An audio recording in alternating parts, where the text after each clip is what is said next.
What up, y'all? This is your boy, Mr. Downtown Ray Mello, and you're listening to the Entertainment Report for Wednesday, November 5th, 2014, delivering some of the major stories and trends going on in the world of entertainment and beyond. You can follow the show on Facebook or on Twitter, facebook.com/The Entertainment Report with Ray Mello, that's RAYMELO, or on Twitter @The Enter Report. You can listen to the show anytime you want, anywhere around the world on iHeartRadio. Just search for The Entertainment Report, and it will take you to our page. It's official. Actress Jessica Biel is pregnant and expecting her first child with husband, pop singer Justin Timberlake, multiple sources revealed in the new issue of Us Weekly. One pal told Us of the blonde actress is 32 and Timberlake 33. Right now they are enjoying the news for themselves. They started dating on and off for 5 years before getting engaged in January 2012. They just want a happy baby. Family is important to the couple, who celebrated their 2-year wedding anniversary in October. Biel told Ellen DeGeneres of Married Life after returning from their honeymoon in 2012, "It's weird because it feels like almost nothing has changed, yet something that you can't really describe or something that isn't intangible has changed. It just feels incredible." Her spouse shared the same sentiments when seated next to DeGeneres in April 2013. "It's nice to marry your best friend. It suits me. Every once in a while I can catch a glimpse of her when she doesn't see me looking, and I have this moment where I'm like, if you never make a good decision, if you only make bad decisions for the rest of your life, you made one really good decision." But soon-to-be parents have juggled busy schedules this year, with Biel often accompanying Timberlake on the road for his 2020 Experience Tour. Last month, the Seven Heaven alum was photographed in a black bikini while in Hawaii. Luckily for Biel, pregnancy cravings won't be an issue once Timberlake returns home. Biel said of the dad-to-be to Elle in January 2013, "He bakes pies, he's Southern, so he's got all this influence from his grandma. He does a 3-layer pie and blueberry crunch cake, which is pretty unbelievable. It doesn't happen all that often, thank God, otherwise it would be a big problem." She also adds marriage means always having someone there to open the pickle jar, to share the ups and downs with, having adventures with, someone to go swimming naked with, that kind of thing. So congratulations to them. Longtime AC/DC drummer Phil Rudd faces multiple charges in New Zealand, including attempting to arrange a murder. Additional charges include threatening to kill and possession of both methamphetamines and cannabis, according to the New Zealand news site Sunlight. The 60-year-old musician has been released on bail. His arrest came after police raided his house in response to a tip from the public. The threatening charges stem from an incident on September 26, while the additional drug charges are a result of the raid. Rudd first joined AC/DC in 1975, but was booted from their ranks in 1983. He returned in 1994 and has been with them ever since.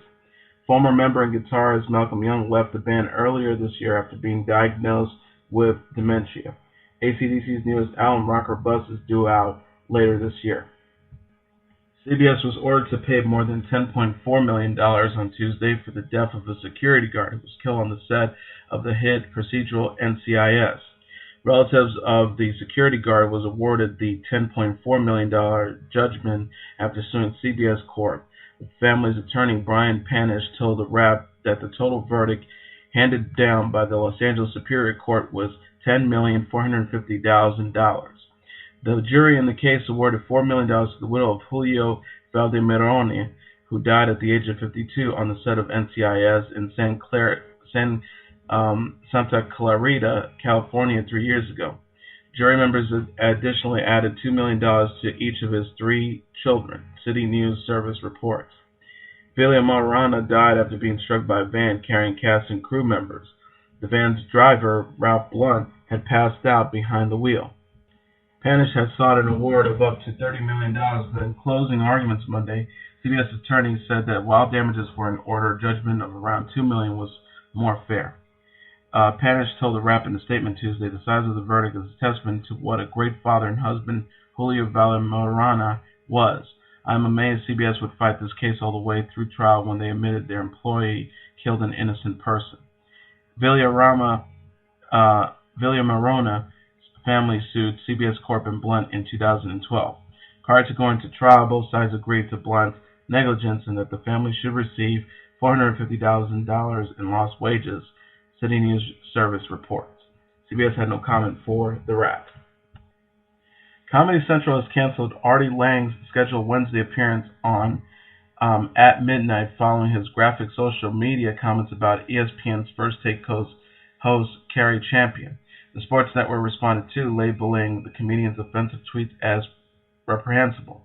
The Howard Stern cohort's crude Twitter comments started off with him describing his attraction for a champion who was an African American, but they quickly took on a racial and sexual tone. Here's the scenario. I'm using to jerk off to chick on first time. I'm T. Jefferson and she's my slave. She beats the shit out of me and runs free, he tweeted. When Lange launched his bizarre Twitter rant a day earlier, he was set to appear on Wednesdays at midnight, which is in New York, for the 2014 New York Comedy Festival. His replacement will be stand-up comedian Jesse Joyce, the cable channel told the Wrap. Champion's employer, ESPN, has condemned Lange's tweets as well and issued the following statement to the Wrap. His comments were reprehensible and no one should be subjected to such hateful language.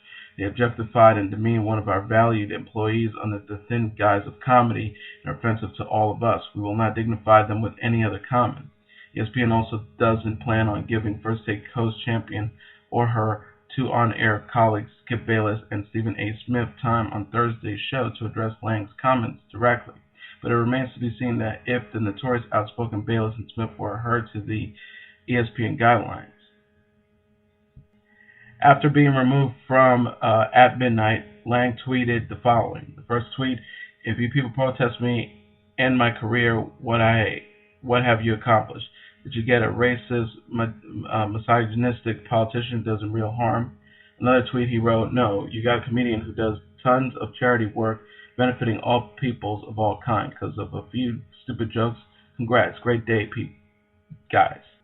The comedian then apologized late Wednesday with another long series of tweets. Okay, guys, just talked to a black woman who's a new friend of mine. She told me some of my fans threatened her life today. In another tweet, I've got to take that seriously, so my apologies extend to the bigger group of people. If that's true and it's because she's no liar, I have to think. Another tweet reads, I have to take jokes like the ones I made more seriously because I want no part of that awful bullshit. Not what I'm about. And I'm sorry to whoever was hurt by the tweets. I will keep some jokes to myself. It's a different world. Thanks, guys. Thanks to my new friend Pia. And a final tweet, he wrote, I hate that we have to cater to idiots, but the thought of some woman scared for her well-being because of a joke is something I can't stand. Christopher Nolan's Interstellar will bring in an estimated $1.5 million for special IMAX and 70mm and 35mm film screenings Tuesday night and Wednesday. That's a fast start for Paramount's space saga starring Matthew McConaughey, Anne Hathaway, and Jessica Chastain.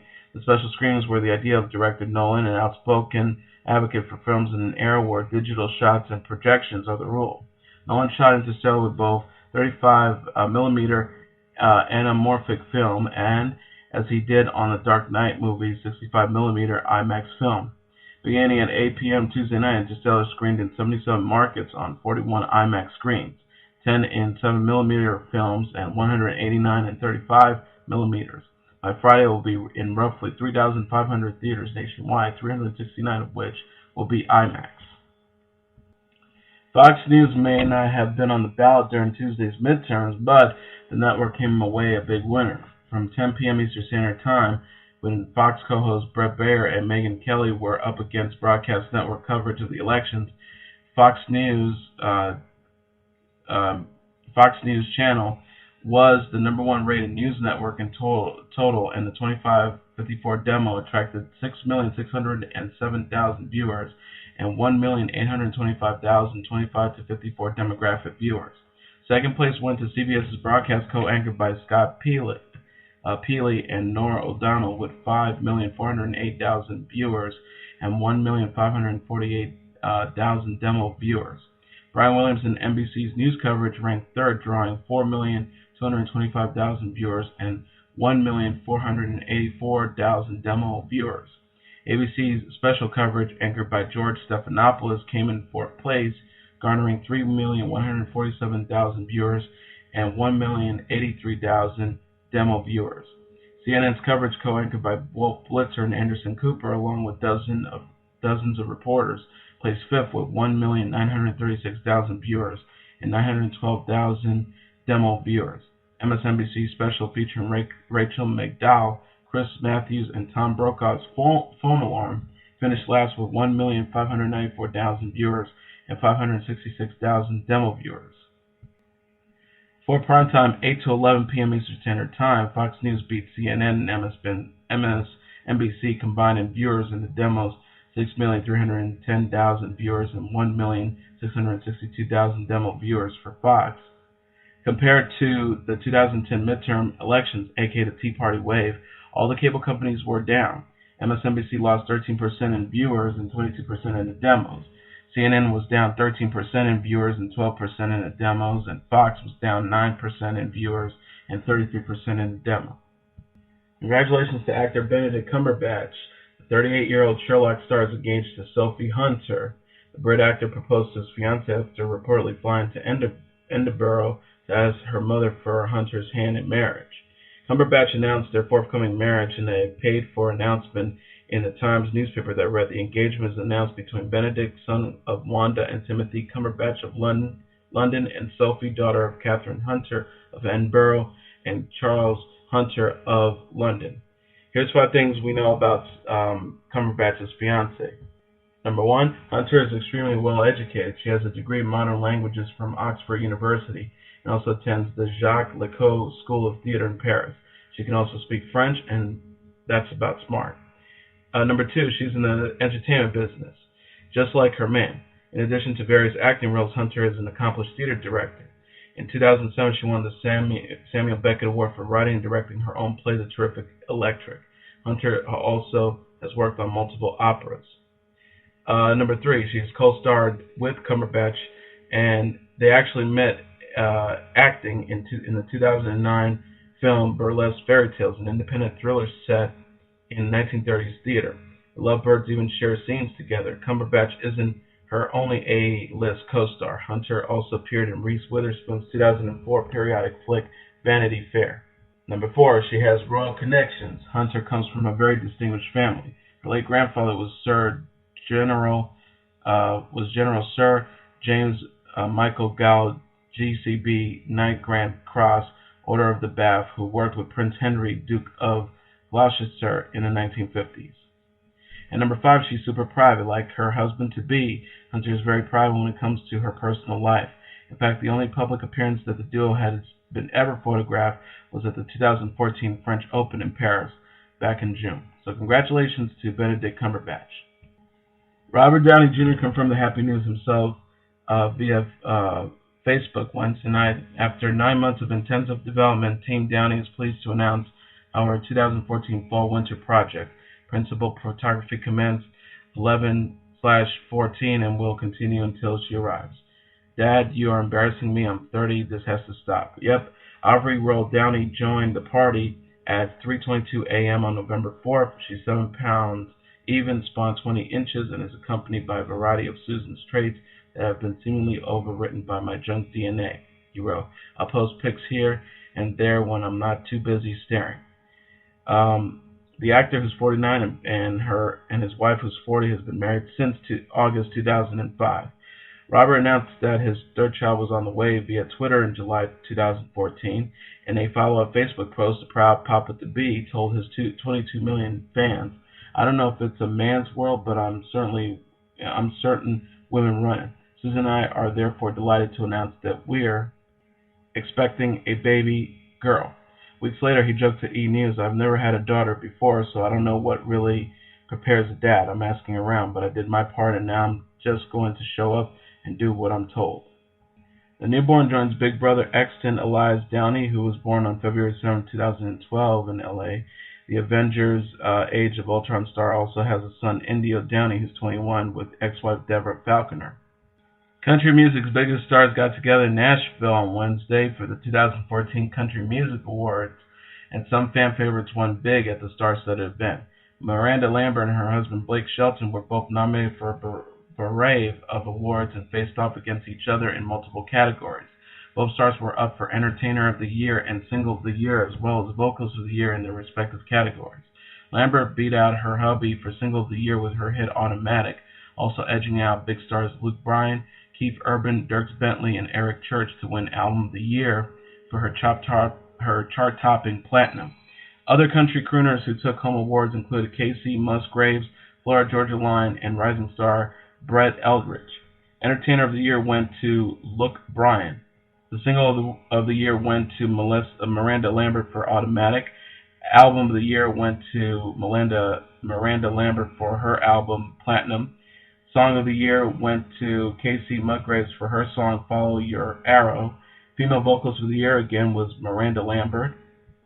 Male Vocals of the Year went to Blake Shelton, while Little Big Town got Vocal Group of the Year. Vocal Duo of the Year went to the Florida Georgia Line. At the CMA Music Awards, Carrie Underwood reclaimed her spot on the CMA Awards stage with her country singing co-host, and during her and Brad Paisley's opening monologue, Paisley started joking around about Underwood's pregnancy. He quipped, "And we're pregnant," which caused Carrie to interject, "Brad, I don't remember you being there." He responded, "Carrie, you can't keep me out of this child's life," and begged to know whether she was having a boy or a girl. After some persuasion, she pulled him aside and whispered in his ear, "I know something you all don't know. Suck it, TMZ." Paisley gloated, but it wasn't long before everyone knew what he knew. While talking about Garth Brooks, Brad accidentally maybe said, "We should name him Garth," and gestured to Carrie's bump. Boom, the cat's out of the bag. The pregnant star didn't seem too angry that he revealed her secret, which makes us think that this was all well planned from the beginning, but regardless, Carrie Underwood is having a baby boy. The Before He Cheats singer announced in early September that she's expecting, in the most adorable fashion, Instagramming a photo of her two dogs sporting outfits which read, "I'm going to be a big brother and I'm going to be a big sister." The 31-year-old beauty also recently appeared on The View, where she expressed her excitement over the impending arrival of her bundle of joy and even revealed her due date. When asked about her parenting concerns as she prepared for the birth of her first child with husband Mike Fisher, the country crooner replied with a smile, "Just being responsible for a tiny human." And that's when she shared that she's due in the spring, while beaming from ear to ear and showing off her pregnancy glow. And that is your entertainment report for Wednesday, November 5th, 2014. I'm your host, Mr. Downtown Ray Mello. I'll be back tomorrow to deliver some of the major stories and trends going on in the world of entertainment and beyond. You can follow the show on Facebook or on Twitter, facebook.com/The Entertainment Report with Ray Mello. That's RAYMELO. Or on Twitter @The Enter Report. You can listen to this episode or any previous episodes of The Entertainment Report by going on to iHeartRadio. Just search for The Entertainment Report, and it'll take you to the page. Have a great day, everybody. I'll see you tomorrow. Bye.